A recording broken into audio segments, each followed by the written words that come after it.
عجب نوری سما ہے نور کا منظر کا چادر مدینے میں میرے دل کی کلی بھی کھل اٹھے چل کر مدینے میں بلانا مجھے کو بھی اے شاہ بہرو مدینے منبر نور پر جلوہ بار علماء ذویل احترام مشائخ سادات حاضرین اہل سنت و جماعت السلام علیکم ورحمۃ اللہ وبرکاتہ۔ الحمدللہ الحمدللہ الحنان المنان الذي خلق الانسان وعلمه البیان والصلاة والسلام على رسوله سید الانس والجان وعلى آلہ واصحابہ ذوی الخیر والإحسان اما بعد فأعوذ باللہ من الشیطان الرجیم بسم اللہ الرحمن الرحیم ومن يبتغی غیر الاسلام دینا فلن يقبل منه وهو في الآخرة من الخاسرین صدق اللہ مولانا العظیم۔ بارگاہ رسالت معاب صلی اللہ علیہ وسلم میں درود پاک کا ہدیہ پیش کریں وآلہ واصحابہ الکرام وابنہ الکریم وبارک وسلم صلاة دائمة سرمدا ابدا۔ یہ خوش نصیبی کی بات ہے کہ آپ کے اس مسلم آباد میں 5 سال کے بعد دوبارہ میں حاضر آیا ہوں۔ اس بیچ بہت سارے سفر ہوئے اور شاید پہلے سے بھی زیادہ لوگ یہاں پر دیکھنے اور سننے کے لیے حاضر آئے ہیں۔ ممبر پر موجود علماء کا جیسے کہ حضرت نے مجھ سے پیشتر کہا دور دراز سے سفر کر کے آئے ہیں، احترام کرتا ہوں، قدر کی نگاہ سے دیکھتا ہوں، ان کی محبتوں کا شکر گزار ہوں۔ اور آپ کے اور ہمارے بیچ جو دیکھنے والا مسئلہ ہے وہ اڑچن جو بنتی ہے وہ کرسی ہی بنتی ہے۔ کرسی کا بڑا مسئلہ ہے، کرسی آدمی چھوڑ دے تو سب کے لیے آسان بھی ہے، اور ویسے بھی مسلمان کو کرسی سے چپکنا ہی نہیں چاہیے۔ اللہ نے جس کو آیت الکرسی دیا، اللہ تبارک و تعالی آپ سب کے اس عزم اور حوصلے کو سلامت رکھے۔ میرے عزیزو، چند باتوں سے میں شروع کرتا ہوں۔ پہلی بات تو یہ ہے کہ قرآن میں اللہ تعالیٰ نے فرمایا کہ میں نے تمہارا دین مکمل کر دیا اور اپنی نعمتیں تمام کر دیا اور تمہیں اسلام دے کر میں راضی ہوا۔ اللہ کا سب سے پسندیدہ دین اسلام ہے۔ اس نے اپنی مرضی سے تمام تر وہ باتیں اسلام میں رکھ دی جو ایک بچپن سے لے کر موت تک جانے تک انسان کی ضروریات ہیں۔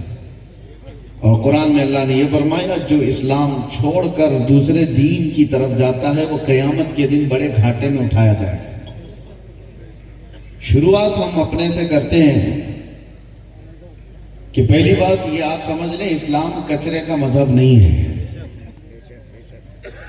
اسلام وہ پاکیزہ اور مقدس دین ہے جہاں پر حضرت سلمان فارسی رضی اللہ تعالیٰ عنہ صحابی رسول نے ایک بار یہودیوں نے ان کو تانا مارا تھا کہ سلمان فارسی کیا آپ کو محمد صلی اللہ تعالیٰ علیہ وسلم پیشاب کرنے کا بھی طریقہ بتاتے ہیں؟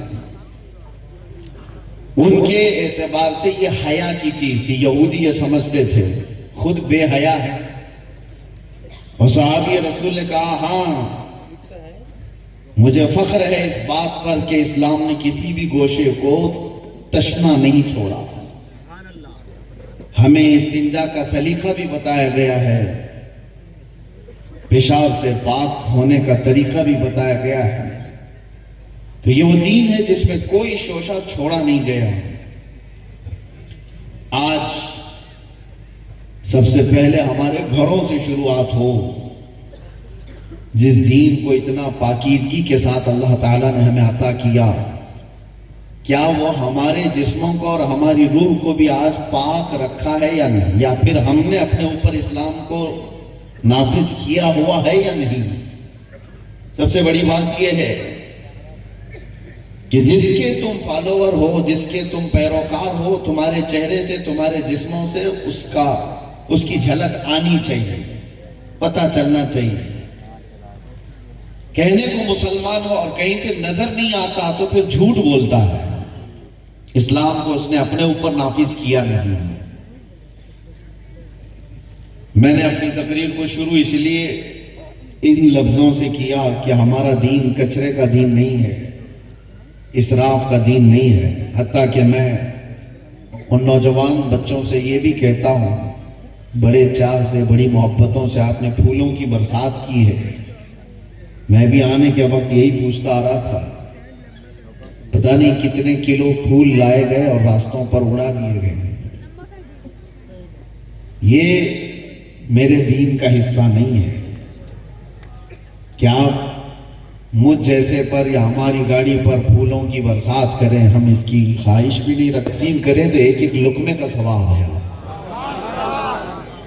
ایک ایک دانے کا ثواب ہے. آپ کو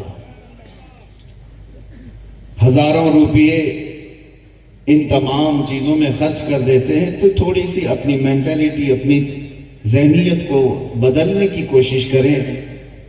کیا وہی 2-4 ہزار روپے، چاہے 5,000 کے بھی پھول آئے ہوں، اپنے محلے کے امام کو کسی مہینے 5,000 بڑھا کر کے بھی دینے کو تیار ہوتے ہو؟ جو صبح سے رات تک تمہارے ہاں ڈیوٹی کرتا ہے، تمہاری نمازوں میں اللہ اور تمہارے درمیان وہ واسطہ ہے، تمہاری نمازیں اس کے ذریعے سے اللہ تک تم پہنچاتے ہو.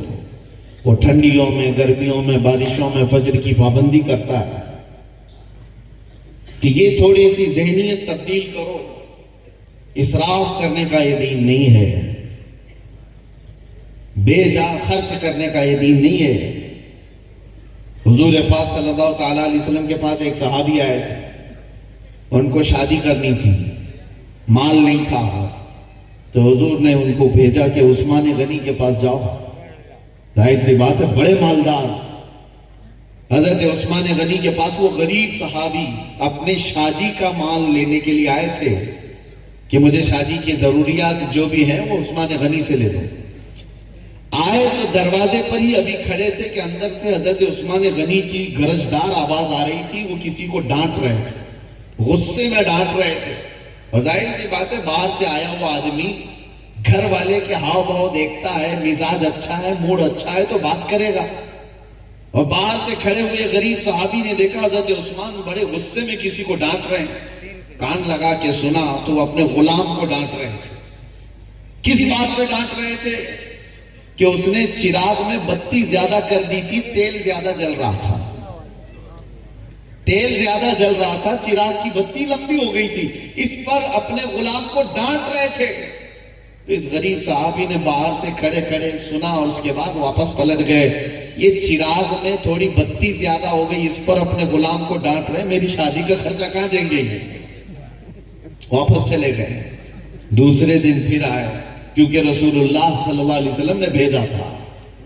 آج آئے تو دیکھا آج پھر حضرت عثمان غنی غصے میں ہی تھے، غلام کو ڈانٹ ہی رہے تھے. کان لگا کے سنا تو کس بات پہ ڈانٹ رہے تھے؟ کہ غلام نے دال میں نمک زیادہ ڈال دیا، نمک شوربے میں زیادہ کر دیا تھا. تو اس پر ڈانٹ رہے تھے. تو انہوں نے سوچا یہ تھوڑا سا نمک کتنی قیمت کا ہوگا، اس پر یہ اتنا بڑا امیر آدمی، اتنے بڑے مال والا ڈانٹ رہا ہے تو پھر مجھے کیا شادی کا خرچہ دے. وہ لوٹ رہے تھے، حضرت عثمان غنی نے ان کو 2 دن دیکھا، یہ آتا ہے اور چلے جاتا ہے. ان کو روک لیا اور پوچھا کہ کس لیے آیا؟ کہا رسول اللہ صلی اللہ علیہ وسلم نے بھیجا. حضرت عثمان نے کہا تو بتاتے کیوں نہیں؟ اللہ کے نبی نے بھیجا. انہوں نے کہا 2 دن تو آپ کا مزاج دیکھا، بڑے غصے میں تھے آپ طیش میں اپنے غلام کو ڈانٹ رہے تھے، میں اپنی حاجت کہاں بیان کرتا. آپ چراغ کی بتی زیادہ ہونے پر ڈانٹ رہے ہو, نمک زیادہ ہونے پر ڈانٹ رہے ہو. میں تو شادی کے خرچے مانگنے آیا تھا. حضرت عثمان غنی نے کہا تیری ایک شادی نہیں 70 شادیوں کے خرچے میں عطا کروں گا. لیکن یہ اللہ کے نبی نے فرمایا ہے جتنوں کو ضرورت ہوگی میں بے حساب دوں گا, لیکن جہاں میرے اپنے خرچے کی بات ہوگی مجھے ڈر ہے کہ کل قیامت میں اللہ نے اگر مجھ سے پوچھ لیا تجھے اتنے ہی چراغ کی ضرورت تھی, تو نے اتنا لمبا کیوں کر دیا تھا, میں کیا جواب دوں گا. یہ اسراف ہے, یہ فضول خرچیاں ہیں. اگر اللہ تعالیٰ کے ہاں مجھ سے سوال ہو کہ اتنا نمک چاہیے تھا تجھے, تو نے اتنا زیادہ استعمال کیوں کیا, میں جواب کیسے دوں گا.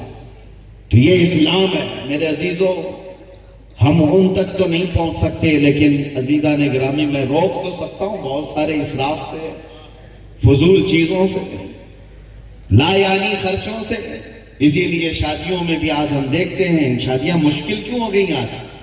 وجہ یہی ہے کہ ہم نے اس طرح سے دماغ بنا لیا ہے کہ شادی اسی وقت ہوگی جب اتنا جہیز تیار ہو جائے گا, اتنا بڑا ہال بک ہو جائے گا, 500 سے 1000 لوگوں کا کھانا بننا چاہیے, سونا اتنا ہونا چاہیے, کپڑے اتنے جوڑے ہونے چاہیے. وہ لاتے کچھ جگہوں کے رواج پر لڑکی کا باپ ہونا ہی مشکل ہو گیا, اور کچھ علاقوں میں عربوں میں آپ جا کر کے دیکھیں تو لڑکوں کے لیے شادی مشکل ہے, ہمارے یہاں لڑکیوں کے لیے شادی مشکل ہے. وہاں لڑکیاں 50 لاکھ مہر مانگتی ہیں اور گھر مانگتی ہیں, اور یہاں لڑکے مانگتے ہیں. دونوں جگہ بھکاری ہیں, ادھر بھی اور ادھر بھی, اور شادی کو مشکل بنا رکھا ہے. اسلام یہ نہیں تھا. اسی اسراف کی وجہ سے زنا بڑھتا چلا گیا.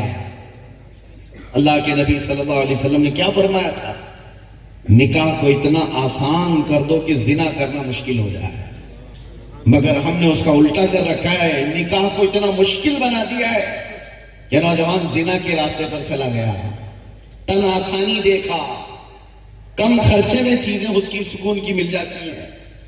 آپ کو میں بتاؤں یہ سارے اسراف اور فضول خرچیاں جو آپ نے لاد کر رسم بنا لیا ہے, کل قیامت کے دن اس کا جواب دینا پڑے گا. کچھ غریب وہ ہیں جو امیروں کی برابری کرنے کے لیے قرضوں میں ڈوبے ہوئے ہیں. اپنی بیٹیوں کی شادیاں صرف اس بنیاد پر کہ لوگ تانا نہ دیں, وہ دوسروں کی برابری کرنے کے لیے بھیک مانگ کر بیٹیوں کی شادی کرتا ہے. کیا یہ اسلام سکھاتا ہے؟ آؤ اسلام کیا سکھاتا ہے وہ میں بتاؤں. ایک صحابی حضور کے پاس آئے اور کہا میں بڑا غریب ہوں یا رسول اللہ, مگر شادی کی حاجت ہے, میں کیا کر سکتا ہوں. نبی پاک صلی اللہ تعالیٰ علیہ وسلم نے منع نہیں فرمایا. تو غریب ہے تو کر نہیں سکتا, مالدار نہیں ہے تو کیسے شادی کرے گا.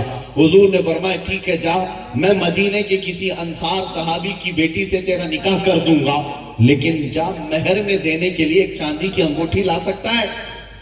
مہر تو واجب ہے, شریعت نے دیا ہے. تو اس صحابی نے کہا یا رسول اللہ چاندی کی انگوٹھی تو دور کی بات ہے, میں لوہے کی انگوٹھی بھی نہیں دے سکتا, میرے پاس اتنی بھی طاقت نہیں ہے. تو کیا رسول اللہ نے انہیں منع کر دیا؟ بلکہ مدینے کے انصار صحابی کی ایک بیٹی کو آپ نے منتخب فرمایا اور اس انصار صحابی سے کہا میں تمہاری بیٹی کا نکاح اپنے اس جوان صحابی سے کرتا ہوں, کیا تم راضی ہو؟ وہ مدینے والے تھے جو اپنے جان مال سب کچھ میرے آقا پر قربان کیے ہوئے تھے. کہا یا رسول اللہ آپ کے فرمان کے بعد پھر کسی بات کی کوئی گنجائش کہاں؟ آقا آپ کا ہے جو کچھ, پوچھنا کیا ہے اس میں. بیٹی عطا کی اور اس صحابی کو بلایا اور کہا حل معک من سور القرآن, کیا تجھے قرآن کی کوئی سورہ یاد ہے؟ اس صحابی نے کہا کذا و کذا یا رسول اللہ, ہاں یا رسول اللہ فلاں فلاں سورتیں مجھے یاد ہیں. میرے آقا نے فرمایا جا میں تیرا نکاح کرتا ہوں, مہر میں اتنی قرآن کی سورتیں اپنی دلہن کو سکھا دے. اپنی بیوی کو قرآن کی اتنی سورتیں یاد کرا دے, یہی تیرا مہر ہے. یہ نکاح کو آسان کیا ہے. اور صحابی حضور پاک صلی اللہ تعالیٰ علیہ وسلم سے پوچھا گیا کہ کون سا نکاح ہے جس میں سب سے زیادہ برکت ہوگی؟ توجہ, حضور پاک صلی اللہ علیہ وسلم فرماتے ان اعظم النکاح برکتن ایسرہ مؤونتن, سب سے زیادہ اس نکاح میں برکت ہوگی جس میں خرچہ کم کیا جائے, جس میں خرچہ کم کیا جائے. یہ لوگوں کے اوپر سے گزرے گی چیزیں. کیونکہ وہ چھوڑنا نہیں چاہتے. کہاں ہے وہ لوگ جو مسجدوں میں نکاح کر لیا کرتے تھے؟ کہاں ہے وہ لوگ؟ حضرت شاہ کرمان ایک بڑے بزرگ ہیں، مغرب کی نماز میں آئے. یہ اپنے علاقے کے گورنر ہیں شاہ کرمان، اور بڑے پرہیزگار بھی. گورنر کون ہوتا ہے آپ کو پتا ہے؟ پورے علاقے کا گورنر. اس کو وہاں کی بادشاہت میں وہاں کا تسلط ہے. مغرب کی نماز میں مسجد میں آئے. وہ روزانہ آتے تھے. ایک نوجوان کو دیکھا وہ اعتکاف میں ہی رہتا تھا. آپ نے اس نوجوان سے پوچھا کہ بیٹا تیرا گھر بار کہاں؟ میری ایک جھونپڑی ہے، بس میں اکیلا ہوں، گھر میں کوئی نہیں ہوں. میں علم دین کے راستے پر نکلا ہوا ہوں، مشائخ سے علم حاصل کرتا ہوں. سنو، اس نوجوان کو پوچھا کہ تیری شادی ہوئی؟ اس نے کہا حضور مجھ جیسے ایک خانہ بدوش کو جس کا کوئی آگے پیچھے نہیں کون بیٹی دے گا؟ مجھ سے کون شادی کرے گا؟ میرا گھر بار بھی نہیں، میں جھونپڑی میں رہتا ہوں. شاہ کرمان گورنر تھے. انہوں نے کہا کیا تو اس بات کو پسند کرتا ہے کہ میں اپنی بیٹی دے دوں؟ تاریخ کی سچائیاں بتا رہا ہوں. انہوں نے اس لڑکے نے نوجوان نے پوچھا آپ نے کیا دیکھا مجھ میں؟ کہا بس میں نے اللہ کا خوف تیرے دل میں دیکھا، اللہ کا ڈر تیرے دل میں دیکھا، اور مجھے وہی چاہیے اپنی بیٹی کے لیے. تو اس نوجوان نے کہا اگر آپ نے مجھے اچھی طرح دیکھ لیا ہے تو مجھے قبول ہے. یہ صرف مغرب میں گئے اور عشاء میں آ کر نکاح ہو گیا. کوئی ہال بک نہیں، کوئی پنڈال نہیں، کوئی بارات نہیں، نکاح ہو گیا. ایک ہی دن کی بات ہے. بیٹی بڑے باپ کی ہے، بڑے خاندان کی ہے. بیٹیوں کو بھی پالو تو کیسے پالو؟ بہتوں کے گھر تو بڑے ہوتے ہیں لیکن اندر لوگ چھوٹے بہت ہوتے ہیں. بڑے بڑے لوگوں کے اولاد وہ خیالات میں بڑے چھوٹے نکل جاتے ہیں. شاہ کرمان گورنر بھی ہے، پرہیزگار عالم دین بھی ہے. بیٹی کا نکاح تو کر دیا. بیٹی بھی ایسی خوبصورت تھی. بادشاہوں کے بیٹوں کے اس کو پیغامات نکاح آتے تھے، لیکن انہوں نے غریب نوجوان کو نکاح کر کے دے دیا. نوجوان دلہن کو لے کر اپنے گھر آ گیا.